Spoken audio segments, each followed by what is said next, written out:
Yang Mulia Ketua Mahkamah Konstitusi Republik Indonesia, Yang Mulia Wakil Ketua dan seluruh anggota Mahkamah Konstitusi Republik Indonesia, yang terhormat pemohon, termohon, pihak terkait, dan Bawaslu Republik Indonesia, serta hadirin yang berbahagia. Saya ingin mengupas tentang makna wewenang Mahkamah Konstitusi dalam memutus perselisihan tentang hasil pemilihan umum. Yang Mulia, saya ingin mendahulukan sebuah filosofi tentang keadilan pemilu. Proses pemilihan umum yang adil dan bebas dari kecurangan merupakan pilar negara demokrasi. Keadilan pemilu adalah sarana, langkah, mekanisme yang merupakan bagian dari sistem pemilihan umum untuk mencegah terjadinya ketidakberesan dan untuk mengurangi, menyelesaikannya, serta menghukum pelaku ketika hal itu terjadi. Prinsip-prinsip hukum dan keadilan harus menjadi dasar dalam menyelesaikan perselisihan pemilu,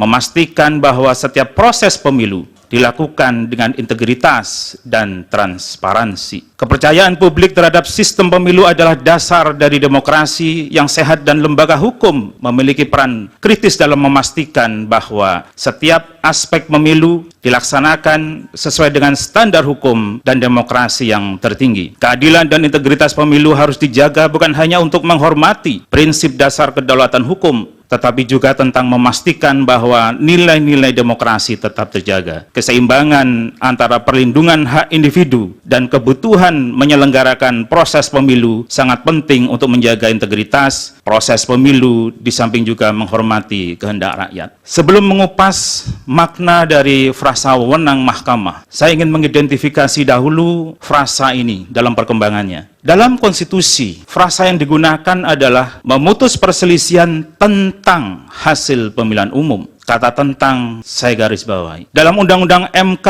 sama, dalam Undang-Undang Kehakiman sama. Namun ada agak sedikit selisih ketika di bagian akhir Undang-Undang MK, apalagi di dalam Undang-Undang Pemilu, kata tentang sudah hilang. Tidak ada lagi tentang hasil pemilihan umum. Selanjutnya dalam Undang-Undang Pemilu, perselisihan hasil pemilu dimaknai penetapan perolehan suara hasil pemilu secara nasional. Bahkan lebih lanjut di pasal 47 ayat 1, perselisihan tersebut yang dibawa ke Mahkamah Konstitusi berupa perselisihan penetapan perolehan suara hasil pemilu. Terakhir di PMK 4 2023, perselisihan perolehan suara tahap akhir hasil pemilihan umum, itulah pilihan frasa wewenang yang digunakan. Persoalannya adalah apakah tidak bermakna kata tentang tersebut? Ada 5 varian, mulai dari ketentuan konstitusi sampai yang terakhir dengan PMK. Yang di sini menurut ahli ada penyempitan dan pereduksian. Arti kata tentang menurut KBBI adalah mengenai. Tentang mengenai artinya berhubungan dengan, tentang hal, sehingga secara terminologi tentang hasil berarti mengenai hal-hal yang berhubungan dengan hasil, baik hasilnya itu sendiri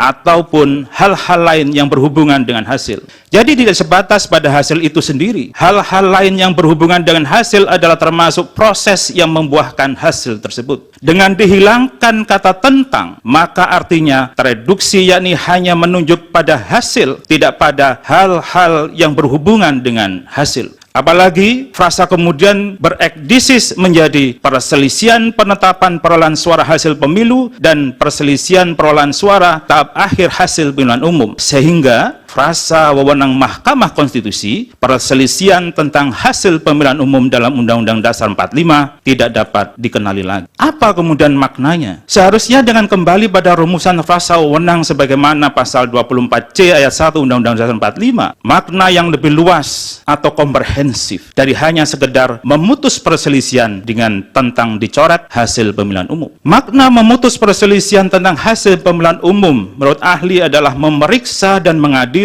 perselisihan antara peserta pemilu dengan KPU mengenai proses perolehan jumlah suara dan hasil perolehan jumlah suara peserta pemilihan umum secara nasional. Apa yang dimaksud proses perolehan di sini? Menurut ahli adalah mahkamah memeriksa dan mengadili proses memperoleh suara dari adanya pelanggaran yang belum, tidak dapat, atau tidak ingin diselesaikan oleh penyelenggara pemilu. Ada 2 pelanggaran. Pelanggaran yang tidak dapat ditolerir, intolerable condition, dan atau pelanggaran yang dilakukan secara sistematis, terstruktur, dan masif. Yang kedua, Kalau soal hasil perolehan, maka maknanya adalah memeriksa dan mengadili perselisihan penetapan perolehan jumlah suara peserta pemilihan umum secara nasional yang dibuat oleh KPU. Dengan demikian, maka seharusnya lah menurut penalaran hukum yang wajar, kita kembali ke frasa wewenang sesuai ketentuan Undang-Undang Dasar 1945.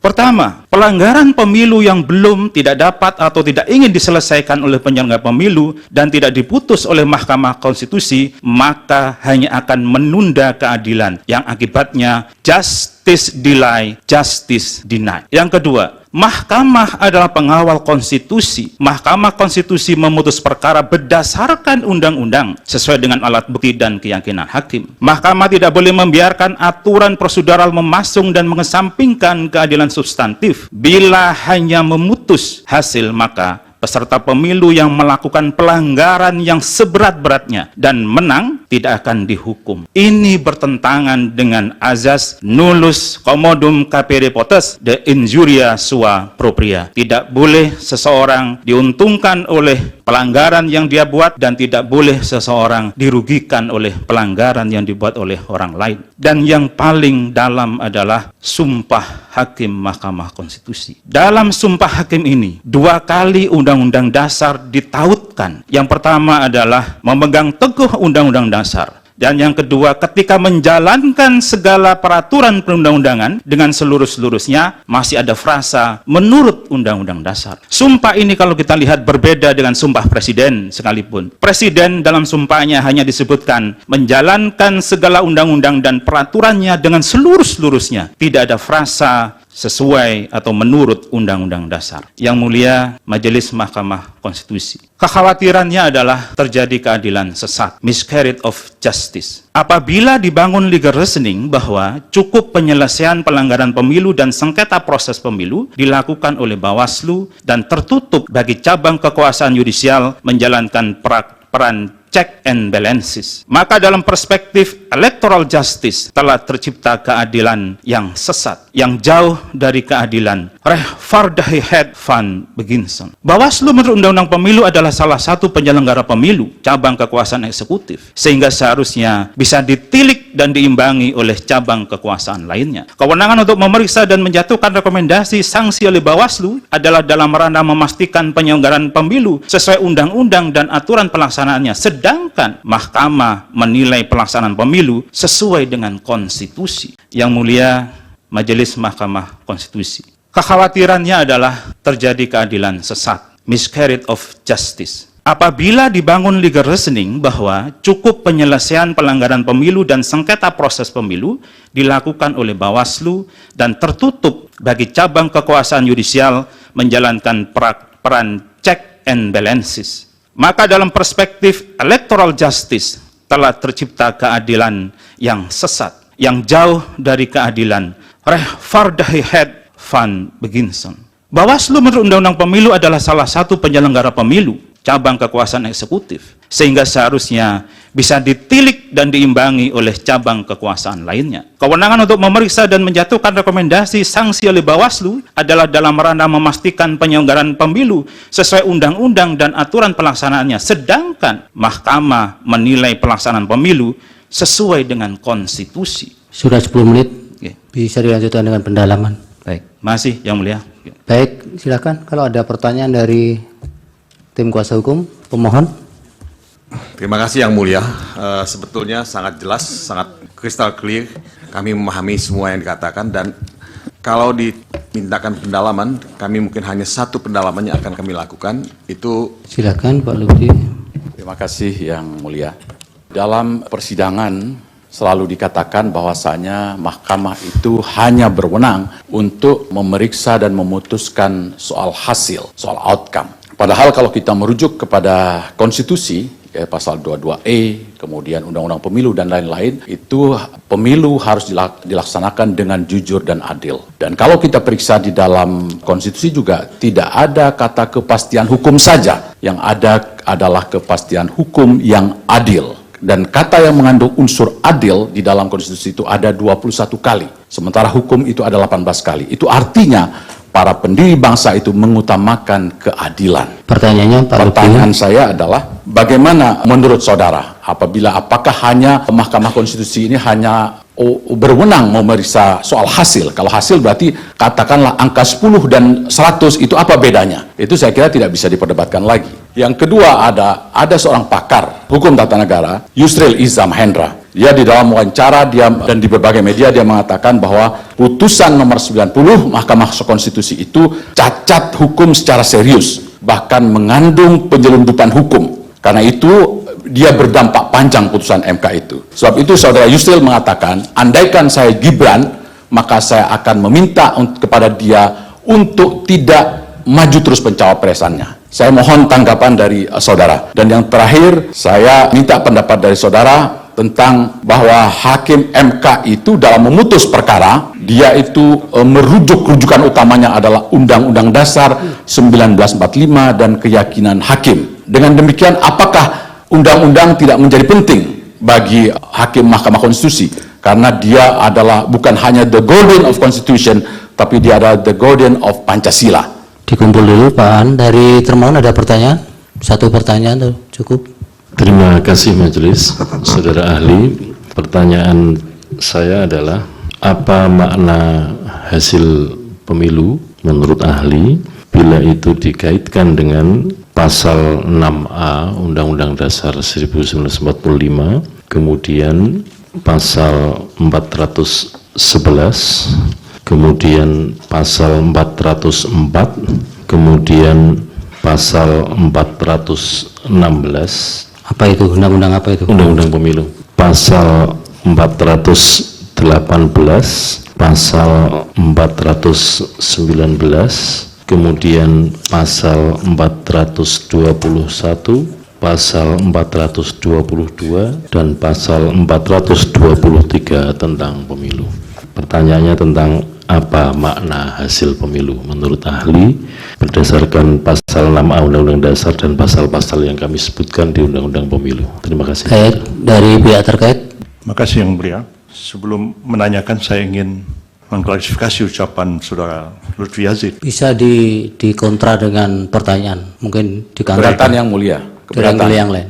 Kata-kata yang mengatakan, andai kata saya Gibran, saya akan minta kepada dia, adalah kata-kata yang tidak logis. Andai kata saya Gibran, saya akan bersikap seperti ini. Itu baru logis. Jadi yang saya ucapkan adalah, andai kata saya Gibran, saya memilih, saya tidak akan maju. Karena saya tahu bahwa putusan ini problematik.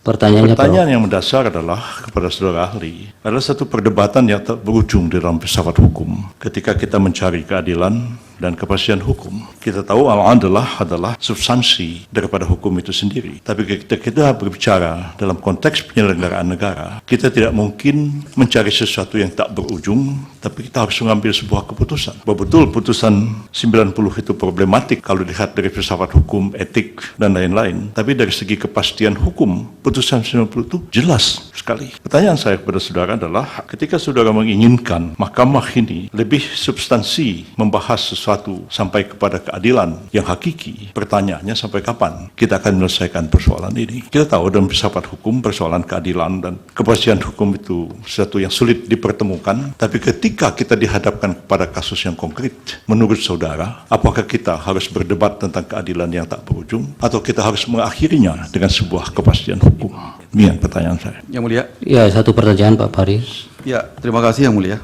Pak An, ya Pak Prof. Tadi berbicara tentang dasar kewenangan Mahkamah Konstitusi untuk mengadili.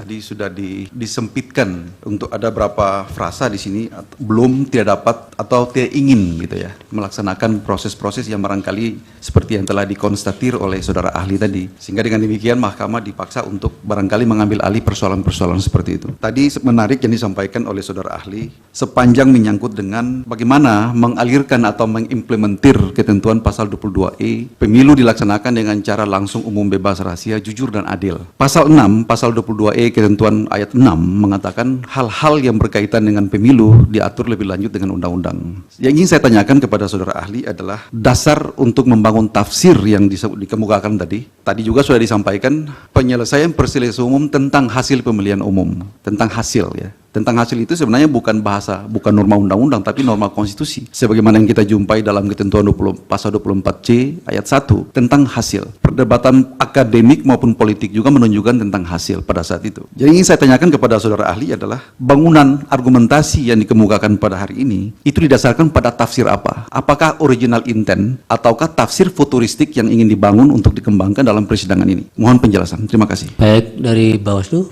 Yang mulia, untuk ahli pertanyaannya, ada gium pemilu adalah predictable in process, unpredictable in result. Semua penyelenggara akan terkait dengan kepastian waktu dan proses yang akan dilakukan. Dengan keterangan ahli tadi, bagaimana kemudian menerapkan proses kepastian hukum ini dalam keadilan. Sedangkan keadilan ada 3 hal yang harus dituju. Manfaatan, kepastian, dan akhirnya keadilan. Kata keadilan inilah yang kemudian terdiri atas 2 itu. Bagaimana pendapat ahli? Terima kasih yang mulia. Baik, dari Hakim, Pak Arsul yang mulia, silakan. Terima kasih yang mulia Pak Ketua. Terima kasih untuk keterangan ahli. Saya sedikit saja dari apa yang ahli sampaikan dalam paparan tertulis. Ahli mendorong agar mahkamah melakukan judicial activism, itu di satu sisi. Tapi di sisi lain juga ada pikiran-pikiran, pandangan-pandangan bahwa mahkamah juga perlu melakukan judicial restraint. Saya ingin tanya, dalam konteks antara judicial activism dengan judicial restraint itu posisi mahkamah kalau menurut ahli sebaiknya seperti apa? Ya. Apalagi mahkamah seperti yang tadi disinggung oleh Bawaslu itu dibatasi oleh legal framework tertentu seperti menyelesaikan perselisihan ini dalam waktu 14 hari. Terima kasih.